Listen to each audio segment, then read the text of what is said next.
O governo federal anunciou o bloqueio de 1 bilhão e 600 milhões em despesas do orçamento de 2026.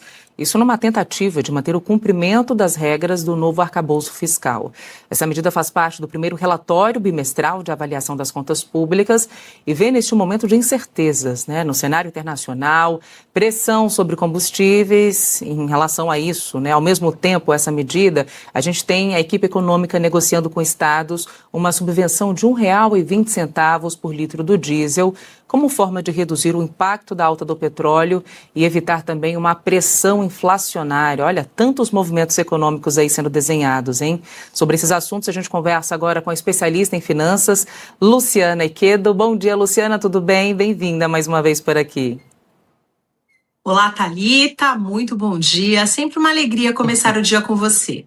Bom, Lu, já vou chamar de Lu porque a gente já tem intimidade. Lu, a gente vai começar falando sobre os cortes, O governo fala em bloqueio aí para cumprir o arcabouço fiscal e é importante a gente até relembrar, que 2025 foi aquele ano que no final foi toda aquela tensão construída se cumpriria ou não cumpriria os compromissos financeiros, mas na prática, e esse corte que foi anunciado agora, ele sinaliza responsabilidade com as contas, ou já revela dificuldades já nesse início de 2026?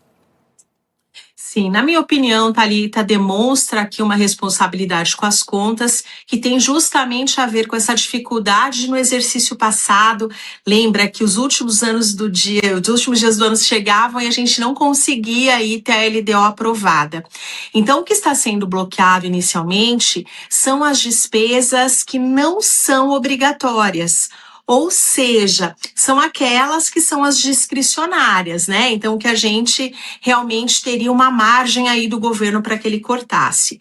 Isso porque ele percebeu aí que a estimativa de aumento do BPC, que é o benefício que é dado aí a muitas pessoas para a sobrevivência, e também a questão da alimentação escolar, poderia ultrapassar aquilo que é obrigatório. Então, houve aí esse bloqueio já de forma preventiva.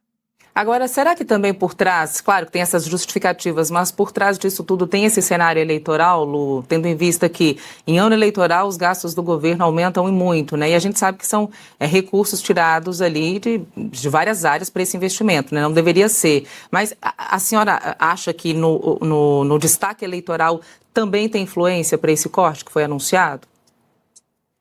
Sim, no ano eleitoral as contas precisam sempre ficar mais bonitas, a noiva precisa estar bem arrumada e talvez o governo não tenha aí a intenção de que haja um desgaste com a questão do arcabouço fiscal. Então, essa medida preventiva também é para que fique tudo muito mais alinhado. Porque além disso, além do bloqueio que já foi anunciado e que a gente vai ter o detalhamento do que efetivamente vai ser cortado aí pelos órgãos em 5 dias úteis, Ou seja, na sexta-feira, dia 27, o governo também anuncia aqui que haverá um contingenciamento possível, Tem uma reserva e um colchão de mais 40 bilhões que ele chama de faseamento. Então, também é aqui uma prevenção para que outros cortes, se necessário, sejam feitos. Então, alguns outros recursos serão liberados, Thalita, ali em conta-gotas, justamente para que haja um controle maior e não haja o desgaste que a gente viu anteriormente. E um dos principais pontos de crítica ao governo, a questão do cumprimento do arcabouço fiscal. Exatamente, essa parte econômica é sempre muito sensível, A gente já viu o impacto que isso trouxe, inclusive, em governos anteriores, que não atingiram aí a meta estabelecida. Agora, mudando de assunto, mas assim, ainda dentro dessa linha de orçamento, de economia, porque o governo também, agora, preocupado com todo esse cenário geopolítico, essa crise no Oriente Médio, propõe subsidiar a importação do diesel, A gente tem acompanhado semana a semana essa tensão que vai aumentando, tivemos ameaça de greve de caminhoneiros, justamente pelo tabelamento ali do frete, já que com a alta do diesel, toda essa cascata, esse efeito dominó atingiria, o transporte de alimentos, o trabalho desses profissionais, enfim. Essa política, ela pode ajudar a segurar essa subvenção ali de 1,20, no valor do litro do diesel? Ela pode ajudar a segurar essa inflação, essa situação momentânea, ou aumenta aquela sensação de risco fiscal? Isso porque, de alguma forma, acaba mexendo também com gastos públicos. Thalita, na minha opinião, ela vai ajudar a conter aqui esse problema, que ele é imediato, que ele é urgente, não dá para ter aqui um aguardo de uma solução no longo prazo. E o governo anunciou essa medida porque, primeiro, ele tentou zerar completamente o ICMS do diesel, o que não trouxe aí uma concordância dos estados que sofreriam na ponta essa renúncia fiscal. Então, o governo traz aqui a possibilidade desse subsídio de 1,20, que ele será assim, será dividido. 60 centavos sairão do bolso do governo federal e 60 centavos sairão do bolso dos estados. Então, haverá uma contrapartida dos estados. Porém, o Ministério da Fazenda está estimando que, com o aumento do preço do combustível na bomba, haverá aí um aumento de receita para os estados, então haverá uma compensação para os estados e não uma perda tão grande. Mas o governo precisa aguardar aí que haja uma resposta por parte, né, dos estados, e essa resposta deve vir na sexta-feira.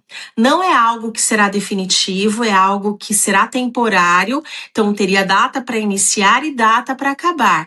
Então, isso viria aí, né, com uma data fixa de término em 31 de maio. Então, seria algo para ter um resultado imediato e, sobretudo, conter aí os ânimos e a inflação no final do dia. Exato. E quando a gente fala, né, você citou aí bem essa compensação vindo do aumento do combustível, infelizmente quem sofre ainda é o cidadão, né, que vai ter que arcar com um custo mais elevado, né, se de fato essa medida for aplicada. Agora, ainda dentro desse assunto, existe hoje também um dilema entre aliviar o bolso do consumidor, que foi o que eu citei agora, e manter também a credibilidade fiscal do país. Como fazer esse equilíbrio, hein, Lu? O que pesa mais neste momento?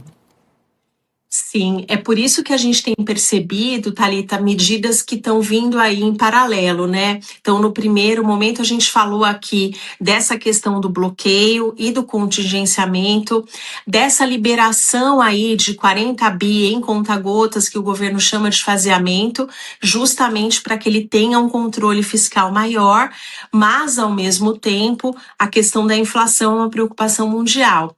Porque quando a gente tem um aumento no preço do diesel, consequentemente no frete, mesmo as pessoas que não usam, não têm carro, não andam de veículo aí, de aplicativo, a gente vai ter um impacto, todos nós, no nosso bolso, porque todos os custos de produção, eles sobem. Os custos de prestação de serviço, custo de energia, custo de alimentos.